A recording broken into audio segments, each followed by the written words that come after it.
Welcome to Back Porch Confessions, where the sweet tea is strong, the stories are stronger, and no topic is too taboo for the porch. Grab a seat, kick off your shoes, and let's get into the kind of conversations your mama warned you about, but you listen anyway.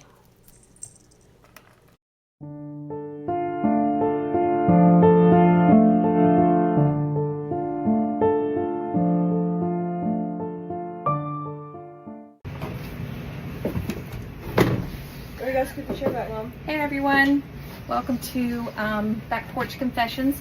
We are in Tennessee this week. Sorry, I'm trying to move my chair. I have with me this week my daughter Mikayla, my daughter Jennifer, my sister-in-law Jamie, and my mother Donna. Say hi everybody. Hello. Hello. So this is our women packed one. I will have the questions that I'll ask these young ladies. So we're going to start with my daughter Mikayla, who's absolutely thrilled to do this. It is an honor to be on your podcast, Mom. So I didn't expect to be on it so soon, but here we are. Here we are. Well, this is just a simple one. I'll have more that I'll probably end up doing with both of you. And I've already told you that. Because I'll be going back and forth. She's going to have a baby in September. Yeah. Uh-huh. Little girl. Little girl, Miss Aubrey. I got it right because I keep wanting to say Audrey instead of Aubrey. I don't know why. Anyway, so Mikayla. Yes. As someone in your season of life, what's been the biggest surprise about womanhood or adulthood for you? This is an interesting question because I didn't ever really think of something like this. But, I would say free will, probably. Because I was never really taught that I could have, like, free will, you know? I always said, like, was taught, like, you know, you work and you pay your bills, and then you live life after that. But really, life's too short to wait to enjoy life for what it is, you know what I'm saying? You only get one life. Yeah. And you're not put here on this earth to work. You know what I'm saying? That wasn't, like, God's plan. So, like, we're supposed to enjoy life for what it is. And then, like, working is, yeah, unfortunately, part of what we have to do. Yeah. In this day and age. But I think that you have the opportunity to do whatever it is that you want. So why wait for someone to give you permission to do that? Mm-hmm. You know? Mm-hmm. Whether it be a person, a job, a lifestyle, or something like that. Right. So you're in your 70s, Mom. 70, right? 70 this year? 72. 72. So, sorry, I should know that, but I'm terrible with that kind of thing. Me too. So, you know, you're having to work into your 70s and have been. At your age, how does that feel to hear a young girl say that she's, you know, sad that has to be part of our daily life? Because you were raised just like she was, work constantly. That's right. how you lived your life. Right, and I worked not hard. Not a lot of free will. Right. Yeah. I just, I guess that what I would have to say is that you just have to take life as it comes. Just speak up a little. Just speak up a little louder. A little louder? Yeah. Oh my. You're just so far back, I want to make sure they can hear you. I have a hearing problem for a while until I get to the doctor. Sometimes I can't hear my own self, so I don't know how. But anyhow, I think the most important thing is just understanding where you're headed, what you want to do, and believe in yourself. Yeah. Yes, I agree. All right, Mikayla. Question number 2. Are you ready? How do you balance ambition with protecting your peace? I've seen you struggle with that in the years that you chose to jump right into adulthood. Yeah. Finding peace in who you are and what you have to do. Yeah, that was a tough question. But I mean, I think it took time for me to figure out how to balance it. I struggle with being a perfectionist all my life. So I wanted everything to be perfect, and I'm like, I want to be in control of every single outcome there is, but you're not in control, actually. Right. You know what I'm saying? Yeah. So once you, like, realize that, you know, you take care of yourself, and the rest kind of just follows. If you're taking care of your mental health, physical health, you know, well-being, things like that, I think it's super important to take care of your mental health. that's Most where you definitely. find a lot of your peace. Yeah, is being exactly. able to do that. Yeah. Exactly. So like when you take care of yourself and take those like 5 minutes, whether it be you're journaling or you're praying or you're doing some yoga, some breathing exercises, like it's doing something for yourself that you take those 5 minutes that, you know, you can come to the realization that where you are at, be in the moment, be present, because we're always so worried about the end result or like where we're going with what we have planned. What do you wish more women your age talked about openly? Yeah, you know, I didn't really know an answer for this one, so I had to like just sit, and the first thing that I could think that really came to my mind would be healthy living and healthy love. Like those are like the top 2 things that come to my mind, because like a lot of women wait too long, I think, to start caring about their health and taking care of themselves. And then also a lot of us aren't taught like healthy love, you know, so like we're out here like searching for someone else to like give us that love, when we need to focus on giving ourselves that love first, and then the universe will kind of give you what you need after that. Right. You know, so it's just like we don't talk about those things until it's too late. So I think like we should talk about it like more on like, you know, young women's side, and then like, well, also understanding that knowing what love is at your age is different than knowing what love is at her age, Most and definitely. her age, and her age. So, you know, there's so many steps to it. So it's kind of like parenthood. You don't really have a guide or a book. exactly, there's But no right to or have the wrong, basic fundamentals, a lot of people don't have that. A lot of families don't teach their Very children. quiet. Yeah. Hush, hush. Exactly. Yeah. They're not very open about expressing those things, or like, Right. you know. Yeah. And then of course, like, you learn your partner, so it's like in life, like, you know, there's give and take, and so like you have to learn different things with different people, because everyone is different. Yeah, So, absolutely. There's no right or wrong way. I, you know, as your mom, I tried to do the best I could that, but again, there's no manuals. We just don't, you know, I stayed in a situation probably longer than I should have, which taught you bad things and taught you to stay in relationships that weren't good for you, trying to make things work. So that just comes with the territory, and you just don't know, you know, what's right or wrong in those situations. You want the family to stay together, but at the same time, you're also hurting the children sometimes. In the So you long just- run, exactly. In the long run, yeah. So you just never know, you know, what is the right choice during that time, and everybody tries to make the best decision that we feel is right at the time, but it isn't always.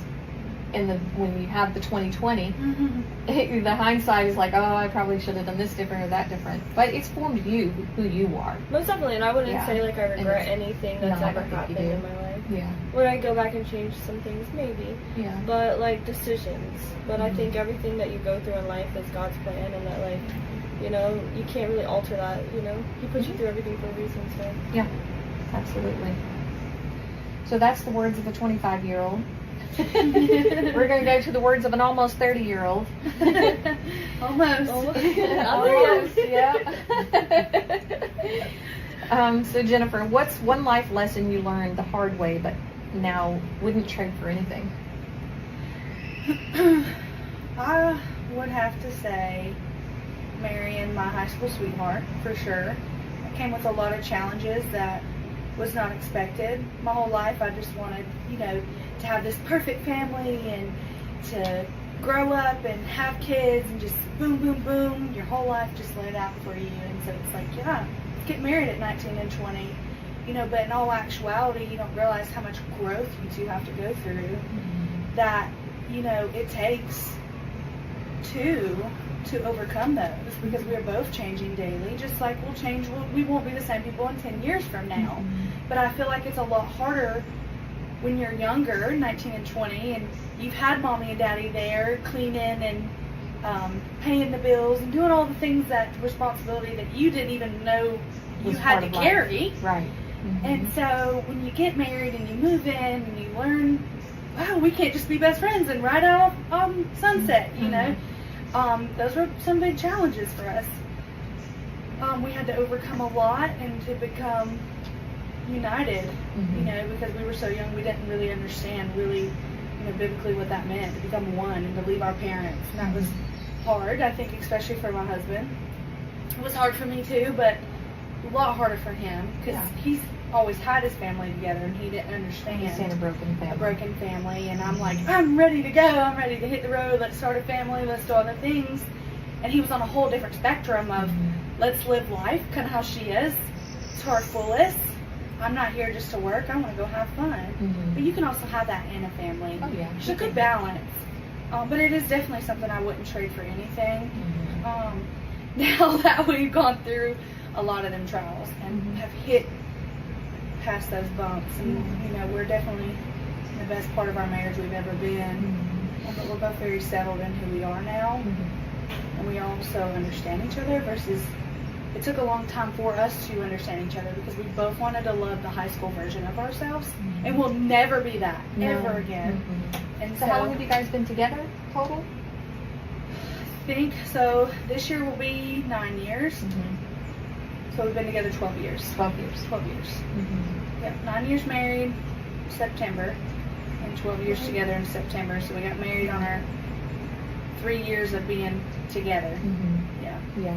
I know that you're saying the struggle, but even still at my age, when Tommy and I, moved in together and did all these things and playing house, and then when we actually got married a couple years ago, there's a lot of growth, even at our age, in having to get to know one another and having to Never learn really thought about it that to way. live together.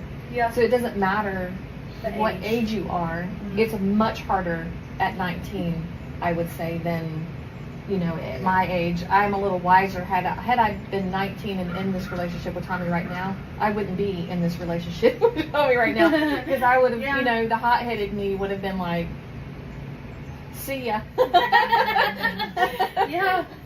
I'm not sticking around for this BS. But so many people, it's so easy this day and age for people to, that's why divorce is so high, is instead of working on it, nobody wants to work on it. They just want to walk away. And I'm being a fighter, we're fighters, and for sure. We want to make it work. We want to do absolutely everything we can to make sure it works. And I'm not saying my marriage is terrible. I'm not saying it's perfect. It's not. It's a work in progress, and it will be till the day we die. But I think that's everybody's marriage, right? Yeah. It's always a work in progress, and I'm just a firm believer that we can trade out one spouse for another, and there's a handful of things that you cannot stand about this person, that when you move into the next relationship, you're like, oh, you're molded, you're perfect. And then a whole another set of problems come that he didn't have. So we all have our own problems that we have to go through, and it's what you're willing to go through. Right. Now, I do think there are things in a relationship that you should stand up for, and you should, walk away. And I mean, it biblically says that, and it's just being able to understand what those are and walk away. The grass isn't always green on the other side. No. If you water your grass, it can be just as pretty as the other side, but you have to water it. You have to keep that. Right. You have to keep that relationship fertilized and growing and know. But it takes two. It does. You have to have two Takes people that are willing to come together and make that happen and make that work. And sometimes I think one spouse has to drag the other one along every once in a while, just to, the other one doesn't really realize what they're doing. You're taking on the load. And sometimes you have to, what happens with that, and I've seen you go through it, and I know I've definitely gone through it, and I'm assuming you probably have, and you have, and you'll probably get there. But what happens with that is we end up resenting the other person for certain things. And that's where a lot of marriages will fall apart, is the other side is not taking the moment to stop and listen to what you actually need and what you're actually saying. And a lot of men, unfortunately, and not trying to throw them under the bus, will just feel like the women are nagging them. Yes. And that's, when a woman is constantly telling you what they need and you constantly ignore that, they will, the relationship will go. It'll separate. So by God's grace, a lot of them can hold themselves together like you guys have been able to you know, you've had your roller coaster, Mm-hmm. and I'm sure you and Terry have, and I know my mom has had roller coasters in her relationships. You know, Mikayla's had a few long-term relationships that have been a few roller coasters for her. And she's very blessed right now. She has a wonderful young man, and we hope that stays that way. I'm sure there's going to be things, but it seems like a really good fit at this point. Yes. Yeah. It's fine. It's still recording. It's not recording. It's frozen. Oh well. Well, we got this one. It is what it is. We're gonna keep rolling because the main one isn't working right. So how do you keep showing up for others when your own cup feels empty? I have to be very honest. This is a very hard question for me. Mm-hmm. Tried to dig deep because I'm like, what is it? But honestly, I don't think there is a right answer to that. I don't have one. The only thing I can say is I think it's my personality. It's a blessing and a curse at the same time, because I can be such a light in a room, even though I could be dealing with something so heavy, where my cup is so empty, but most people don't see that or feel that. Mm-hmm. So when people do, it's like kind of a shock because they're like, whoa, there's Jennifer, and what happened to her? And I'm like, well, it's a long time coming. All of a sudden, we just my gasket popped. Yep. But I don't know. I think also, I think at the end of the day, it also boils down to my relationship with the Lord and being able to have that peace and calmness. Amen. Yeah, I would have to say that faith. People, Yes. when I sit down and tell some people like my whole story, Yes. and they just look at me like, how are you not absolutely crazy or dead or strung out on drugs or an alcoholic or whatever? And it's just been my faith. If I had not had the faith that I've had, even just from a little kid, just always had that connection, have I wavered from it and Yes. ping ponged myself around? Yeah, absolutely. But he's always still been there with me. And you felt his presence. Even when I've decided to ignore the red flags he throws in my face. He'll keep giving you those trials until you figure it out. So, I think that we will continue to be fine if we keep that faith and keep that strength in God. I think that we all, and whoever you're, if you don't have a God, you have Allah or whatever it is for you, whatever your spiritual guide is, just keep that faith is a piece that is very important, I think, for everybody. If you could go back and give your 25-year-old self one piece of advice, what would it be? Oh, honestly, I would have to say, because especially during this time, I was a really big people pleaser.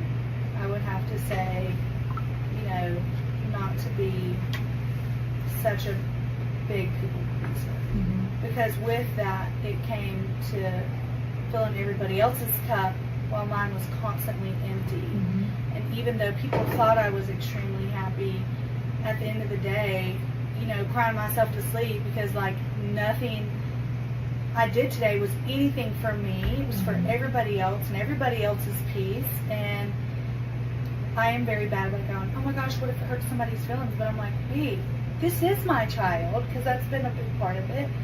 And this is how I feel, and it should matter how I feel and how my husband feels, because that's our child. That's right. And that has become something very hard for me to overcome. But I'm overcoming it every day. I'm still not perfect, but I'm realizing, one little thing I'll do, I'll go, I can breathe, where I'm not holding that grudge, or, going, they might not be able, they probably could feel that I'm feeling off because we've done something for somebody else when it's not what I want. What's part of your growth? Yeah. Yeah, part of your growth and realizing, and you're just a natural people pleaser. You're a peacekeeper. All the way around. Absolutely, a peacekeeper. And Now, don't get me wrong. She has given it to me one way and another. And sorry, I keep going off camera here, but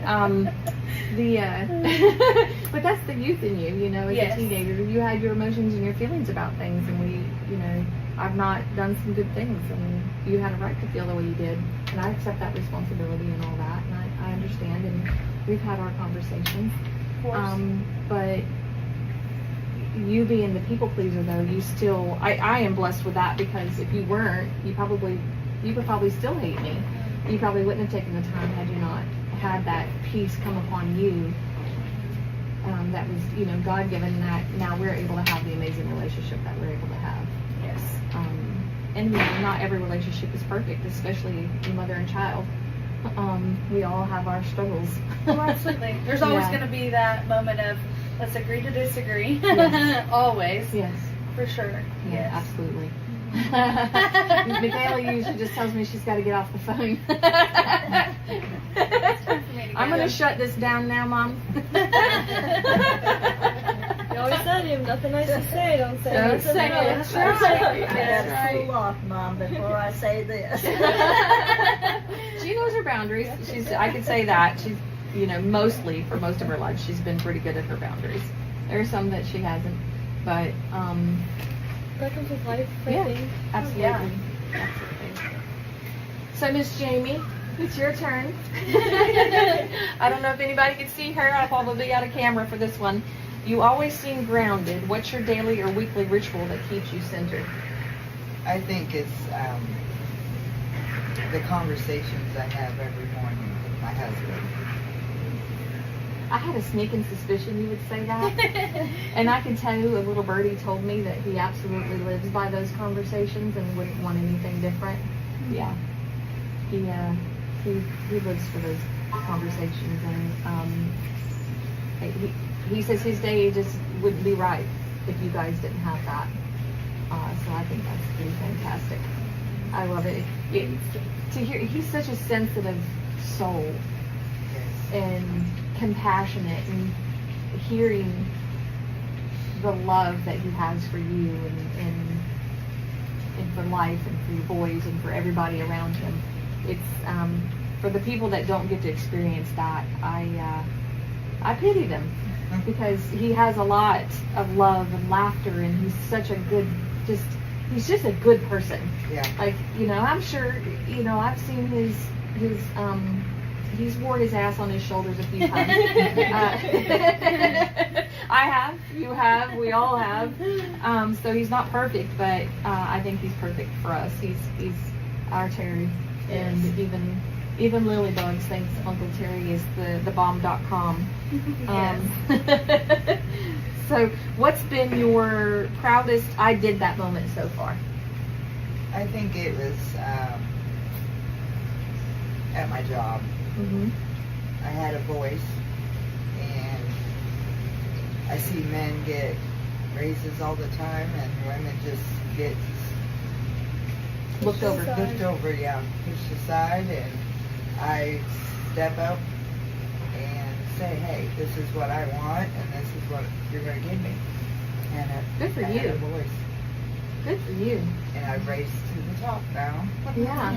Well, a lot of Look at women that. won't, though, because we've been So quiet. quieted Yeah. our entire lives. You know, we're not supposed to stand up and now, I'm not into some of this deep stuff that some of the Me Too women do this age. I'm still very traditional and old school in many ways, but I do feel that women need to have a voice and should be treated fairly. Yes. If they're doing the same work, the Yeah, same yeah, job, I don't absolutely. see why not. Yeah, absolutely. Over gender. Yeah. How do you define strength in a woman today, and has that changed for you over time? This one's hard for me because everybody looks at me and say I'm the strongest person. And you don't feel that, do you? No. Yeah. And I do find strength in this is difficult for me. You don't have to answer it. You answer it how you want to answer it. You don't have to do anything you're not comfortable answering. Don't answer. So if you're good to go, then we will move on. Okay. No problem. So when you met my brother, tell me a little bit about how that went when you guys first met. Oh, Lord. I can only imagine. Yeah, that's why I'm trying to bring some humor into this. Oh, shoot. Well, I've been drinking. No way. The first time I met your brother was at your Uncle Danny's house. Mm-hmm. And I was with somebody at the time. And he came over, and I do not remember this, but I went inside, and I guess I looked from his foot to all the way to his eyes and smiled real big. And I said to myself that, yeah, he's good looking. He's a good looking man. He always has been. And then a few months later, I just wanted to hook up. You couldn't get that out of your brain, could you? Me and my boyfriend had broke up. And Let's clear the air on that. I don't think anybody in 2025 is judging you on that. There's all kinds of Tinder hookups. So me and my best friend at the time was dating Danny. And so we went to their house, and they weren't home at the time, so we noticed that they had a cooler full of beer, so we just helped ourselves. Then they showed up about half an hour later, and they had brought some, your cousin too, had brought some women from the bar home. No way.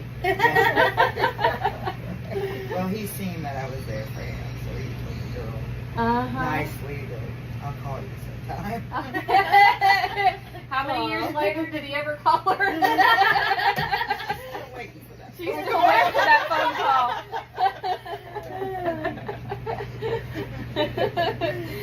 Oh, that's perfect. So his ex got the child, you got the man. Yes. Yeah. There's been a lot of growth in your relationship. Oh, yes. A lot of things that have changed over the years.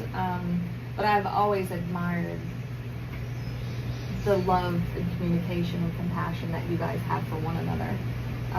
It is heartwarming to see a relationship be able to work like that in this day and age, because there's just not a lot. I get, anytime somebody tells me how many years they've been married, I'm just like, we just don't hear that anymore. You know, there's so many divorces and people just give up so easy, and they don't try, and they don't try for anything. They just quit jobs and they quit life and they leave family, and it's just, nobody tries. It's just like closing doors all the time because society has told them they can. Yeah. Yeah, that's all they've taught them is, you know, you don't like something you're doing or you don't like the situation you're in, leave. No. I don't agree with that. I don't agree with that. So, it's my mom's turn. Oh my. Here we go. Speak up, Mom. I was just about to say that. Speak up, Mom. You've lived through some amazing chapters. What's one story that still makes you laugh until you cry? Well, that's kind of hard. I have a whole bunch of them. But the most of them has always been with your childhood, your brother's childhood, or my grandkids, or my great-grandkids, different things. And the most funniest one that I ever had from you and yours was this little gal sitting up there that's 25 years old. No way. I can probably tell a few stories. I was on the phone with you, and you told me that Mikayla had been coming into the bathroom while you were changing things, and you told her that it was These mom's pull-ups. pull-ups, right?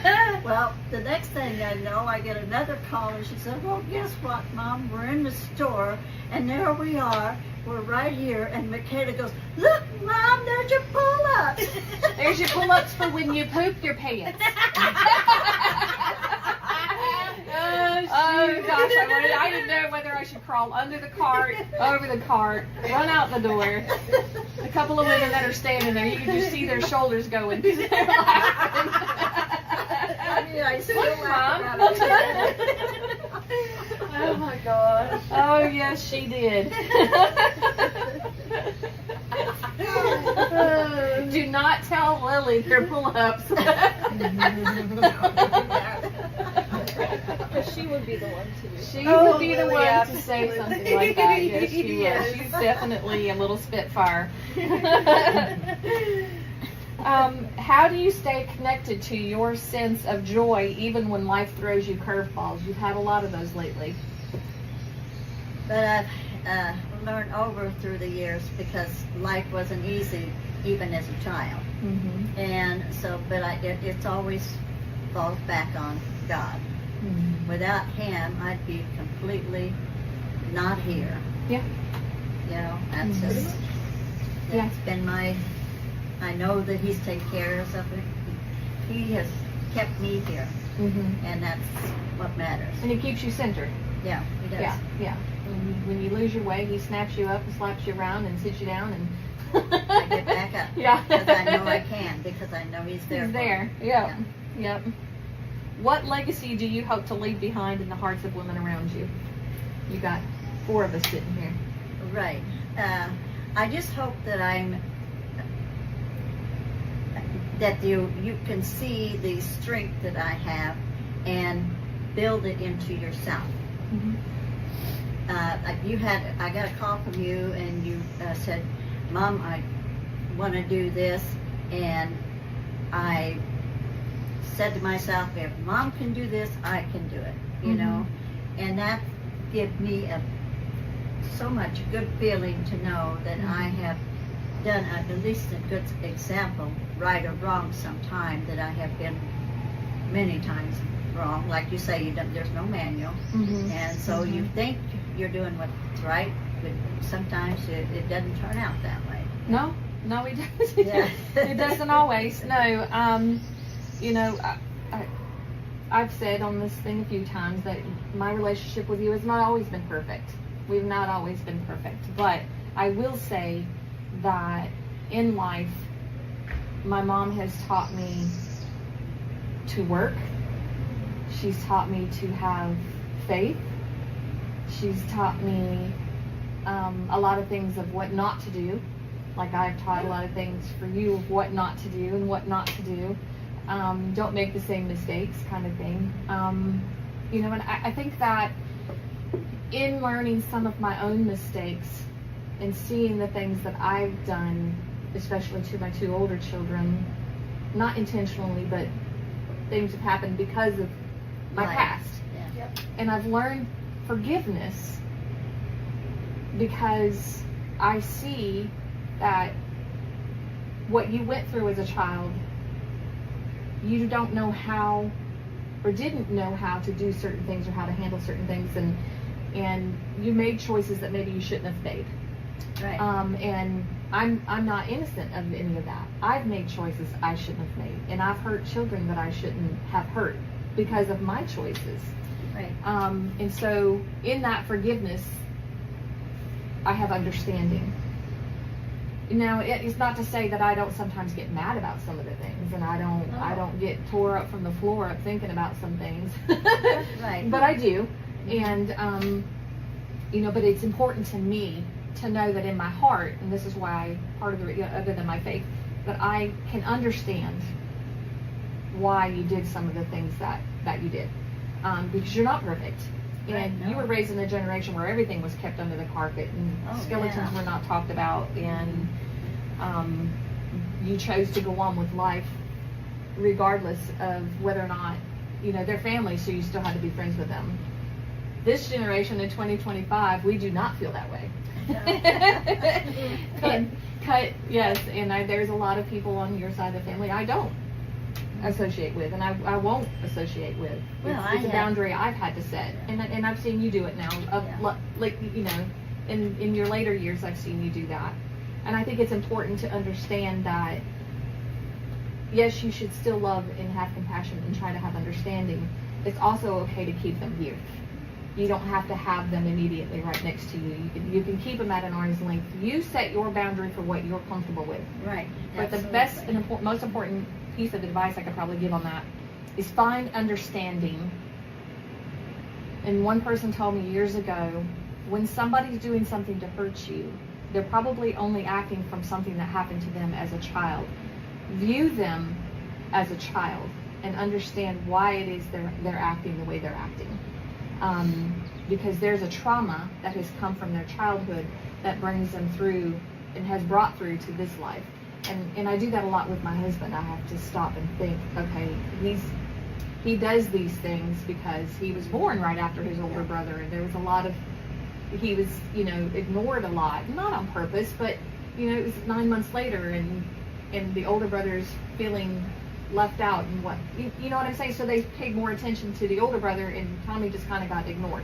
Yeah, that's the way with Kim. Yeah, You know, middle he was child the syndrome. Middle child, and so Yeah. he got lost between the baby and Correct. the oldest. Yeah.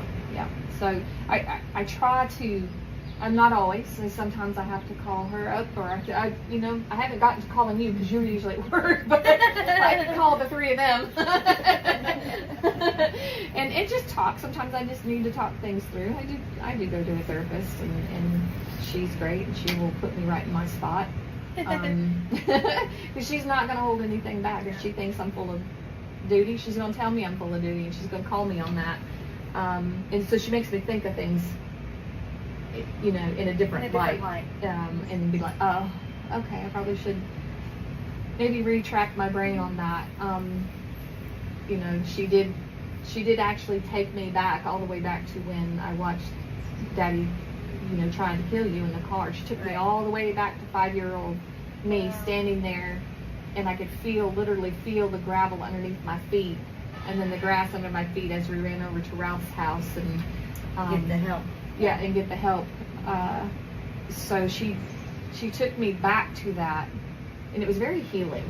It wouldn't sound like it would be healing, but it was very healing for me, because there's a window of time in my life from 5 to 9 when my dad started coming back around that I don't remember much of But anything. you hid from him most of the time because he scared you so bad. Yeah. It was a terrible day as far as it went, because we only had one car, so he had the car and you kids, and so when he came to get me, he left you two at the house, picked me up, and he had been drinking all day, and he got really so bad that I know that he was completely out of his mind when he started beating me upside the head.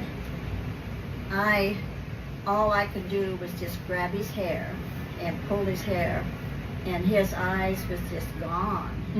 And then I seen you two kids standing there and seeing this, and it really angered me that, because I always tried to keep anything that he was doing wrong away from you as much as I could, because I didn't want you guys to be hurt by the things that was going on. And then right then, you guys had to face what was going on, and that was really tough for you guys. Yeah.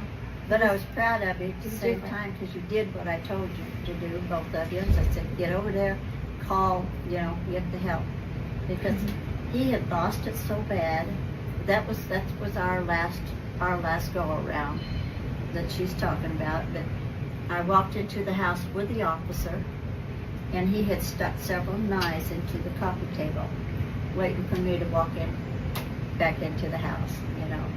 So you, from that, more than Terry, and it just really irritated me so much, was you were so scared of your dad, you would hide. You didn't want to see him. You were scared of him. Afraid he might do something to you. Yeah. Yeah. Well, it's just funny how I remember that. I don't remember being scared of him. I don't really remember much of anything. I barely remember going to school in a few places. I remember cutting my hair off and sticking it in the girl's desk next to me, and then cutting some of her hair off. And mind you, I have hair like down to here, and I cut it off. I didn't cut my hair. Yeah, she came home from school and she says, I didn't cut my hair. She cut her hair. I certainly did. And of course Mom was just mad, and she's like, "Wow, if you want short hair," and she literally gave me like a little bowl cut. I had that bowl cut for a long time. We'll have to find some pictures for you to see me and my little bowl cut. Yeah, Lily cut her hair one time, and I told her, I said, she got very lucky. It was back here. I said, you're very fortunate because you can't tell. But if you cut your hair again, that's where we're going to chop it to. Yeah. And so she hasn't come to her sister's again. What'd you do to your hair? Serious. I got myself a mullet. She did. She had a front mullet.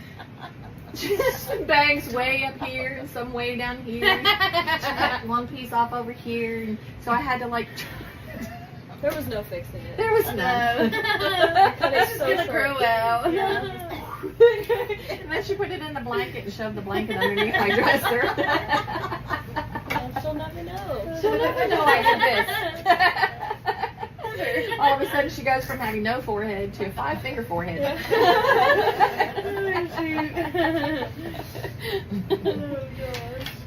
I think just about every little kid cuts on their hair. Oh, absolutely. Yeah. For sure. Out of curiosity. Mm-hmm. Yes. Yes. It's funny because I didn't like wearing clothes much. And I know when Jenna was younger, she didn't like wearing clothes. I have more pictures of her running around in her diaper than anything. I would hide my clothes from her. I don't care where she was at. Wearing underwear was not one thing she wanted Still to don't. do. Still don't. Still a thing. It's still a thing.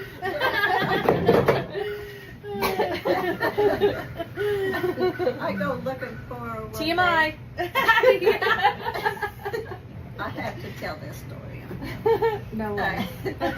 So I'm looking for Barbara, and I'm looking for her. She's just a little girl, you know, year and a half, 2 years old, but she's always walking out of her diapers and her pull-ups or whatever she had on. And I'm looking for her, trying to find her, and there she was at the cistern. If you know what that is, it's just where the rainwater falls in. And she took off her panties because she had poo-poo, and she was washing them. Yeah, on the drinking water. You're trying.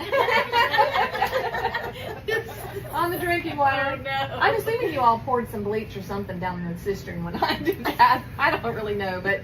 Oh my gosh. I guess. Well, we had to way away from the cistern, that was for sure. Mhm. And I used to love to do what? And Grandma found me playing with one in the yard one time, and she beat it to death. Oh, that snake? Snake. Oh, Lordy. I would play It with was a snakes. copperhead. It was a copperheading, and I had went to town. Mom, And how are you alive? I don't know. By the grace of God. that's exactly what it was. Because she was just at crawling age and setting up. And when I got home, Grandma, the lady that she's named after, she came out and she seen her sitting there, and then she looked and she seen that snake, and she said, "You're not hurting my baby boy." And she just chopped that poor snake up till you couldn't even tell it was a snake. Now I don't really like them. But it doesn't surprise me that Mikayla has a fondness for those types of things. I don't mind snakes. I guess with age I've just gotten more afraid of them, but I remember hiking one time with Terry. We were all out in the woods and we loved to climb walls and stuff like that, and I climbed up a creek bank wall and threw my arm up over and was getting ready to throw my other arm up over, and I felt something, and I just eased my head up and I could see like this snake running over me that had like diamond shapes on its back, and it was just going over the top of my arm, and I'm just like, Be still. be very still. Don't even let them feel my pulse. Yep. I'm surprised it didn't feel me, but maybe just because I had come out of the cool creek water, my arm might have been cool Cold enough enough. that it didn't Notice. feel it. Yeah, it just went on, and I slid my arm back down and went on about my way on a different end I of the. would say that was another blessing. Yeah. Absolutely. Yeah. We had this cabin that we had out in the woods that somebody built at some point. I'm sure it was for hunting. And then there was this hill that went down into the creek bed, and that's when we were climbing up on the other side. But I do remember we had these snakes back home called the blue racers. I don't know what they really are, but they will chase you. And one of them, walking my way down to this creek, and it started chasing me, and I'm screaming at the top of my lungs. I get down to the bottom. I feel like it's bit me. It's bit me. Well, Terry's looking at it. He's trying to make sure I'm okay, and it's just where I had stepped on a stick. I'm like, it's right there. It bit me. He's like, no, that's too far apart. You couldn't have bit you. But I knew this snake had bit me. Yeah, but if you had turned around and chased it, it would have went. Yeah, I was too freaked out at that point. Sure. Yes. Because it was just like just at me. I was like, oh my god. And there was one time.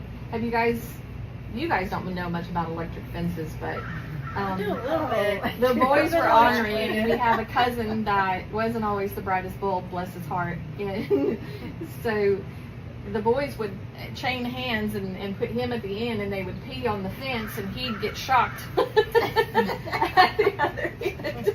Oh my gosh. That was the orneriness in the kids. We were ornery. We were mean to each other. We had a ball. It was back in the day when you didn't have to, you left in the morning and you came back before dark. And before that, we just, we were all over the place and running those woods and. Well, You didn't grow up on like a phone. playing in the creek by the lot. Oh yeah. Mudslides. We'd create mudslides, haul water up and get it all. Our butts would be all scratched up from the. I wouldn't dare let my kids do that now, or Lily. Yeah, I think about the things I got to do. I'm like, oh my gosh. Mm-hmm. Like, we weren't supposed to come in until that light was on. Yeah. And I'm like, if she walks out the door, where you at? Where you going? Yeah, I'm like, we were outside for hours. Oh yeah, gosh, the world is so different now. Though. But you can't let young kids not out now. by themselves anymore. No, Not the way it's the sad. world is. No, not the way the world is. No, absolutely not. It's scary. It's very scary. I used to, go do things by myself, like at a young age. Yeah, I could Go to play the bathroom, for go hours. outside, run in the woods, Yeah. ride bikes, But now, we got too many weirdos out there. Definitely too many Craze. days. Mm-hmm. Too many craze. Not even just that, people just flying down the road, having zero respect. Zero. I mean, just crazy. I mean, we live on a one-street neighborhood. Yeah. And It's a dead end too. It's a dead end. Yeah. And oh my gosh. They just haul tail through Oh there. yes. Mhm. I'm like, gosh, what are you, 60 down this road? Where? Why? Yeah. I Yeah. don't get it. Yeah. Mm-hmm. Yeah. Any of you ladies have any words of advice that you would give anybody to live by? Just be true to yourself. Yeah. True to yourself. I would say keeping, it's important to keep women close to you, whether it be family, friends, or something, It's just good to have a supportive circle that, you can come to and you feel safe talking to, or it's important because a lot of us, don't talk about things, we Right. just bottle everything up. Right. So I think it's good to have a good support system and know that you can rely on that. I agree. And don't forget you have that, because we tend to forget that a lot.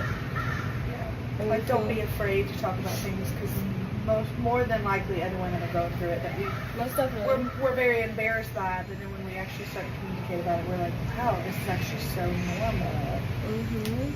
Exactly, because it's not talked about, or you're not expressive because you don't want to be a burden on somebody, or everybody's got their stuff going on, but they say an 8 to 10 minute conversation is really all you need. with someone. Absolutely.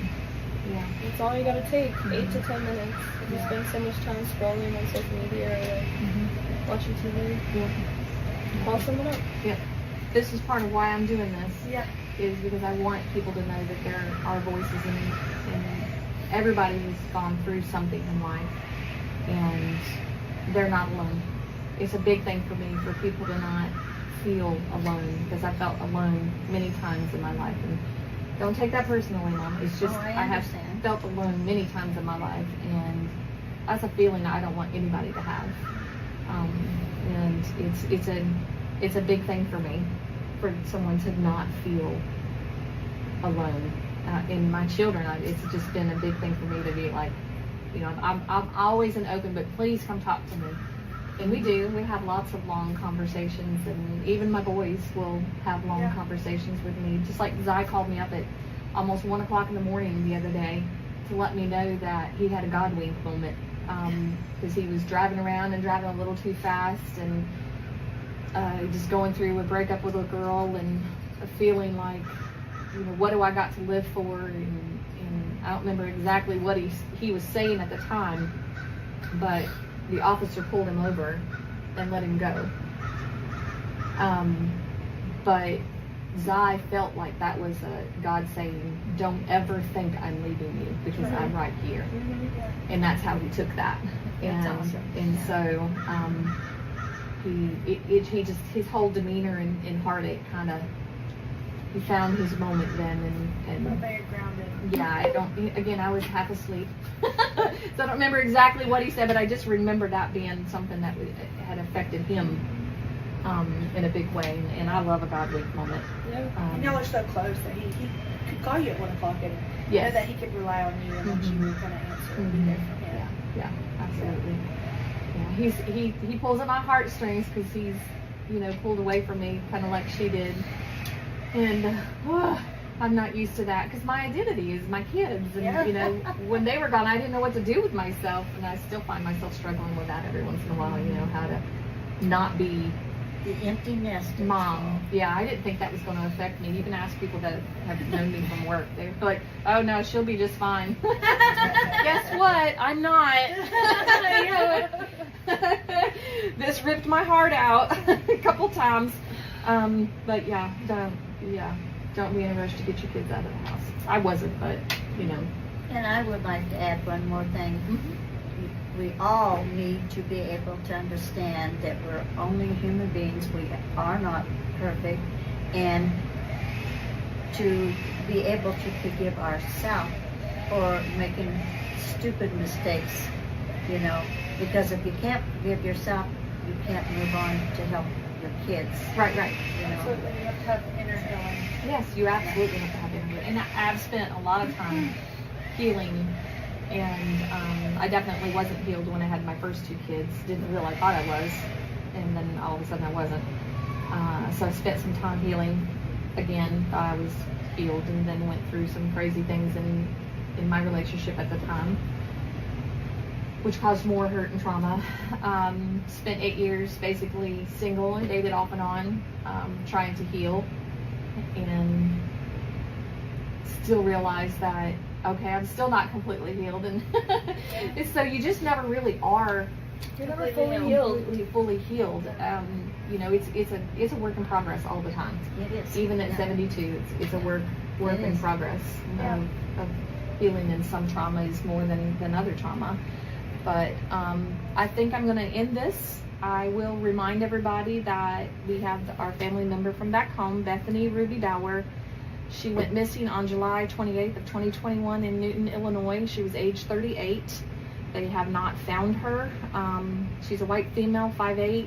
She was between 160, 170 pounds, straight shoulder-length brown hair, hazel eyes.